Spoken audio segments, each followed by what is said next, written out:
Tentative actual निर्माण विभाग का है, पर टारगेट ये है कि दिसंबर तक जो विराटनगर की आप बात कर रहे हैं, जो बनी से विराटनगर का, वो पूरा उम्मीद है कि इस साल उसको खत्म कर। इंडो नेपाल रेल प्रोजेक्ट इस वर्ष में पूरा हो जाएगा। वर्ल्ड क्लास का स्टेशन बनाने के लिए इसकी भी तैयारी की जा रही है।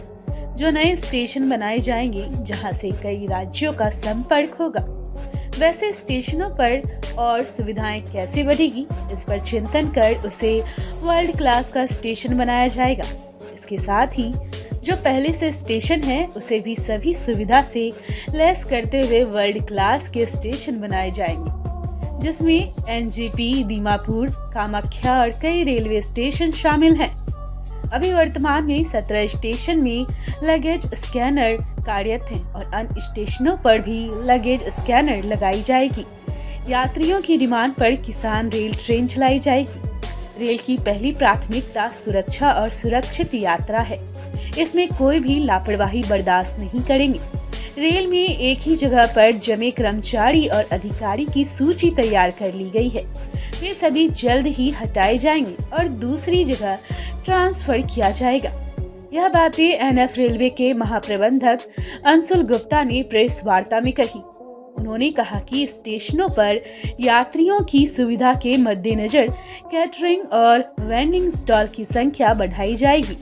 वहीं पुराने चल रहे वेंडिंग स्टॉल को आगे रिन्यूअल की जाएगी। स्टेशनों पर luggage scanner machine, coach, indicator सहित अतिरिक्त कई सुविधाओं के संबंध में जानकारी दी गई। एनएफ रेलवे के महाप्रबंधक अंशुल गुप्ता द्वारा पूर्व निर्धारित कार्यक्रम के अनुसार कटिहार रेल मंडल के बालूघाट, एकलखी, समसी सहित कटिहार स्टेशन का निरीक्षण कर यात्रियों की सुरक्षा और सुविधा के मद्देनजर कई दिशा निर्देश संबंधित अधिकारियों को दिया गया। कटिहार स्टेशन पर सवारी एवं माल डिब्बा कटिहार द्वारा वीडियो रिकॉर्डिंग सुविधा युक्त solar light rolling in out point का उद्घाटन के अलावा मॉडर्न टेक्नोलॉजी के ART, TX और कार्यालय आदि का भी निरीक्षण किया गया। वर्ल्ड क्लास एमिनिटीज का जो स्टेशन है, इसमें हम लोगों का जो प्रयास है, क्योंकि उसमें कुछ अप्रूवल होते हैं, सैंक्शन होते हैं, उसमें कई स्टेशन है जो नए लाइन पे जैसे स्टेट कनेक्टिविटी के भी वर्क है, उनके स्टेशनों को भी हम वर्ल्ड क्लास एमिनिटीज के साथ में कर रहे हो। चाहे इम्फाल का स्टेशन हो, आइजोल का स्टेशन सायरंग है, वो है। इसके अलावा कोहिमा स्टेशन जो आएगा वो है। सिक्किम में स्टेशन है रैंको, उसमें है। तो वे स्टेशन जो नए आने हैं, एक तो वो वर्ल्ड क्लास एमिनिटीज के साथ में बनाए जाएंगे।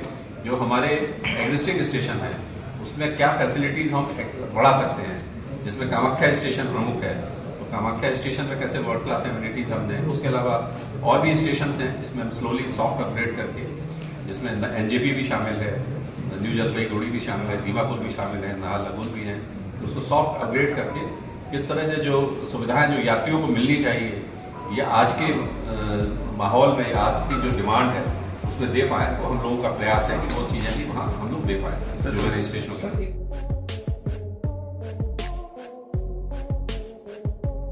फिर से हम दुरुस्त जो आप कह रहे हैं, जो यात्री की सुरक्षा है उसका किस किस स्टेशन पे हमको चाहिए, कटिहार ही नहीं है, और भी बॉर्डर के ऐसे कई जो हमारी कंट्री है उसके लगते हुए जो स्टेशन है, वहाँ भी हम लोगों ने ये ऑलरेडी एसेस करके उसको हम जो खरीदने की प्रक्रिया है वो शुरू हो चुकी है।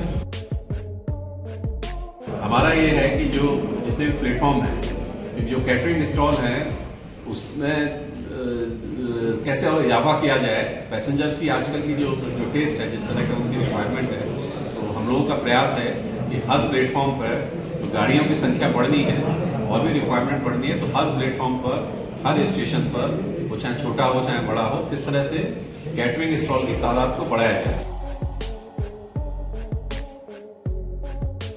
पुराने स्टॉल कई अनऑथराइज तरीके से चले जा रहे हैं, जो नई स्कीम में नहीं आना चाहते हैं।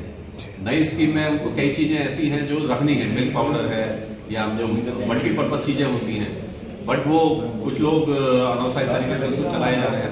वो स्टॉल को हटाना नहीं है, उसको रिन्यू करना है। इसका टेंटेटिव एक्चुअल निर्माण विभाग का है, पर टारगेट ये है कि दिसंबर तक जो विराटनगर की आप बात कर रहे हैं, जो बनी से विराटनगर का, वो पूरा उम्मीद है कि इस साल उसको खत्म कर। देखिए, जो लॉन्ग डिस्टेंस ट्रेन है, जो डिमांड है उसके बेसिस पे जो सेक्टर में वो चाहे यहाँ से हो या जो कहते हैं और स्टेट्स के पार्ट्स में है, वो लॉन्ग डिस्टेंस के जो प्रपोजल ऑलरेडी हम लोग भेज चुके हैं और जो पब्लिक डिमांड आती है उसके प्रस्ताव भी कुछ हम लोग प्रोसेस में हैं। आज भी जैसे कुछ प्रस्ताव मिले हैं वो हमको एग्जामिन करके वो भी भेजेंगे, वो कब चलेंगे उसका पता चलेगा। देखिए, जो आज हम लोगों का जो एनुअल इंस्पेक्शन था, जो 1 लाखी टू बालोर घाट का था, उसमें जो 3 प्रमुख उसके उद्देश्य थे। एक था सेफ्टी, तो सेफ्टी हम लोगों के लिए पैरामाउंट है और जैसा कि अभी एक बहुत दुखद दुर्घटना भी हुई थी, उस तरह का जो से ये होता है कि सेफ्टी हम लोग किस तरह का फॉलो करते हैं, तो ये आवश्यक है। इसलिए डिफरेंट सेक्शंस में मैं जाके हमारी टीम पूरी जा रही है और सेफ्टी का देख रही है कि चुस्त दुरुस्त है कि नहीं। इस सेक्शन का आज हम लोग देखने गए और काफ़ी जो कहना चाहिए सेफ जो ट्रेन ऑपरेशंस में हम लोग काफ़ी कहना चाहिए कामयाब रहे हैं और सेफ्टी के जितने भी हमारे जो इक्विपमेंट्स हैं, डिवाइसेस हैं, सिस्टम अच्छी तरह काम कर रहे हैं। उसके अलावा और सेफ्टी को कैसे इम्प्रूव कर सकते हैं जिससे कि हम लोगों के ट्रेन ज़्यादा गाड़ियाँ भी हम चला पाएँ, गति से चला पाएँ और यात्रियों को सुरक्षित संरक्षित एक यातायात का साधन भी प्रदान करना है। पहला तो ये उद्देश्य था। जैसे कि शेड है, प्लेटफॉर्म का जो शेड होता है उसको बढ़ाना, कहीं एफओबी की सुविधा नहीं है वो बढ़ाना, कहीं प्लेटफॉर्म एडिशनल प्लेटफॉर्म चाहिए, कहीं वाटर फिल्टर की सुविधा देना है या इस तरह की और भी कैटरिंग की फैसिलिटीज़ है, सर्कुलेटिंग एरिया में पार्किंग की व्यवस्था नहीं है। तो ये सब चीज़ें आज हम लोगों ने देखी, जहाँ जहाँ इनकी और आवश्यकता है उसको हम लोग बढ़ाने वाले हैं। इसके साथ साथ फ्रेट को चलाने के लिए जो किसी भी एरिया का इकोनॉमिक डेवलपमेंट के लिए बहुत इम्पॉर्टेंट है, तो ये इस खंड में अभी फ्रेट की सुविधा उतनी नहीं है। पार्सल बुकिंग और फ्रेट का जो आवागमन है ये अभी नहीं हो पा रहा है, तो उसके लिए हम लोगों ने डिफरेंट ट्रेड की जो बॉडीज़ थी वहाँ association the chamber of commerce her station पर बात किया है और उम्मीद है कि जो वहाँ के प्रोडक्ट हैं वो चाहे किसान आम हो, जिसको किसान मेल के द्वारा आज हम लोगों ने कहा है कि साथ मिलकर हम उसको भी चलाने की कोशिश करेंगे।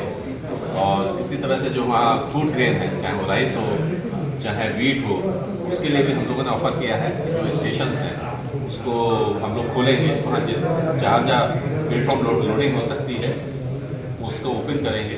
तो मीडिया के जो भी हम लोग के वहाँ साथी लोग आए हुए थे सबसे वहाँ भी गुजारिश की थी कि जो ऑफ़र कर सकता है हमको दे, डिमांड दे और हम कहीं भी किसी भी कोने में उन चीज़ों को ले जाएंगे। तीसरा जो एक और उद्देश्य है कि कैसे और कनेक्टिविटी को और एक्सटेंशन को हम बढ़ाएं। तो जहाँ जैसा कि आपको पता भी है बलोर घाट से दिल्ली तक बढ़ाने का जो हम लोगों का एक वर्क चल रहा है, उसको और किस तरह से और ज़्यादा तेज़ गति से बढ़ाएं। तो इस साल उसमें और थोड़ा गति लाएंगे। तो लैंड एक्विजिशन का जो इशू है बंगाल गवर्नमेंट के साथ में, उसमें भी काफ़ी प्रगति है। तो इस प्रोजेक्ट को एक कहना चाहिए एक फास्ट ट्रैक पर करके और ये हेली वाला जो प्रोजेक्ट है उसकी पूरी योजना हम लोगों ने तैयार की है, जिससे कि ना सिर्फ कैपेसिटी को बढ़ाया जाए और इसको एक्सटेंड किया जाए हेली पर। जैसे जब गाड़ी आती है देखते हैं रोलिंग एज जो बोलते हैं, जब आती है तो उसको ठीक तरह से देखना कि वो जो पहिए आ रहे हैं या कोई हैंगिंग पार्ट है, इस तरह की कोई असुरक्षित चीज़ तो नहीं है। तो जो सिस्टम लगाए गए हैं जो ऑटोमेट करने के लिए, कैमरा देखेगा, आदमी कैमरे की रिकॉर्डिंग भी पीछे देख सकता है, अलर्ट जनरेट कर सकता है। तो ये चीज़ें आज एक वो था। इसी तरह से जो TXR के पास में, जो TXR बेसिकली जो कैरेज एंड वैगन का, चाहे वो कोचिंग का हो चाहे वैगन का हो, उसके पास में सारे मटेरियल जो चाहे LHB नए तरह के कोच हैं पुराने हैं, तो सारा सामान होना चाहिए और उसको पता होना चाहिए कि किस तरह से वो चीज़ें जो है उसको प्रयोग करनी है या सेफली उसमें लगाना है, जिससे कि सारी गाड़ियाँ सेफली और उस स्पीड से चल पाएँ। तो वो आज वो भी एक जो सेंटर है यहाँ CNW का, यहाँ TXR पॉइंट है, वो भी अभी देखा है। इसी तरह से accident relief train, accident relief train में भी जो सुविधाएं हैं उसको और कैसे बढ़ाया जाए, क्योंकि एक्सीडेंट रिलीफ ट्रेन किसी दुर्घटना के स्थल पर काम में नहीं लाई जाती, कोई बड़ा प्रोजेक्ट होता है उसमें भी ले जाया जाता है। जैसे कि जहाँ 8 घंटा 10 घंटा रेलवे कर्मचारियों को काम करना है या कॉन्ट्रैक्टर को काम करना है, तो वो सारी सुविधाएं, चाहे लाइटिंग हो, चाहे लोकल जनरेटर्स बिजली की सप्लाई हो, रीसेट को लगाना हो, वो सब चीज़ें हम लोगों ने नए सिस्टम को प्रिक्योर करके उसमें रखा है। योजना जो है ये डिपेंड करता है कितनी डिमांड आती है। जितनी डिमांड आएगी उतनी किसान रेल चलाई जाएगी, इसमें कोई वो नहीं है। हाँ, ये डिमांड के बेसिस पे है, क्योंकि किसान रेल की जो मिनिमम रिक्वायरमेंट है कि 20 टन का एक मिनिमम कंसाइनमेंट होना चाहिए एक किसान रेल को चलाने के लिए। तो अगर कोई ऑफर होता है किसी भी भाग में, NF रेलवे के या भारतीय रेल के किसी में, तो किसान रेल वहाँ से जहाँ तक उसकी बुकिंग होती है, तो इसका कोई लिमिट नहीं है चलाने की, वो जहाँ ऑफर होगा इट कैन बी रन। चिन्हित कर लिया गया है, जो उसकी हम लोगों की प्रक्रिया है, एक फिक्स ड्यूरेशन होता है और स्लोली उन लोगों की बदली करने का ऑलरेडी एक प्रोसेस शुरू हो गया है, क्योंकि एक ट्रेन का आवागमन भी सफल नहीं होना चाहिए और कोई अगर एम्प्लॉय एक जगह कई सालों से है उसका भी प्लेस चेंज होना चाहिए, जो ऑब्वियस रीजन जो आप कहना चाह रहे हैं उन वजहों से। कोच इंडिकेटर सर खराब रहने के कारण यात्री काफी परेशान रहते हैं ट्रेन चलाते हैं। पिछली बार भी आप आए आदेश दिए थे, लेकिन अब तक कोच इंडिकेटर काम नहीं कटिहार जंक्शन पर कर रहे हैं। उसको मैं दिखवा लेंगे। कोच इंडिकेटर को ठीक करना, ट्रेन इंडिकेटर बोर्ड को ठीक करना, ये हम लोगों का बिल्कुल एक ध्येय है। वो चाहे उसको मॉडर्न तरीके से या पुराने तरीके हों, उसको सब किया जाएगा। उसके अलावा एक नई स्कीम है रेल डिस्प्ले नेटवर्क का, RDN, उसका भी इस मंडल ने आई थिंक उसके भी टेंडर आ रहे हैं। वो जो अभी PPP की आप बात कर रहे थे कि उसमें हम लोग लगाने की बजाय प्राइवेट कोई एंटिटी है वो लगाए, उसमें अपना एडवर्टीजमेंट भी दिखा सकता है और रेल रिलेटेड इंफॉर्मेशन भी दे सकता है। तो इस तरह की चीजें भी RDN उसका है, वो भी हम लोगों का प्रयास है, जिससे कि मॉडर्न चीजें भी आएंगी और एडवर्टीजमेंट भी आएगी। जो कटिहार रेल मंडल की इस अवसर पर GM श्री अंशुल गुप्ता के साथ DRM colonel Shubhendu Kumar Chaudhary, ADRM Chaudhary Vijay Kumar सहित CPRO के अलावा मुख्यालय और मंडल के कई अधिकारी मौजूद थे। कटिहार रेल मंडल में निरीक्षण से रेल महाप्रबंधक काफी संतुष्ट होते हुए DRM को धन्यवाद दिया।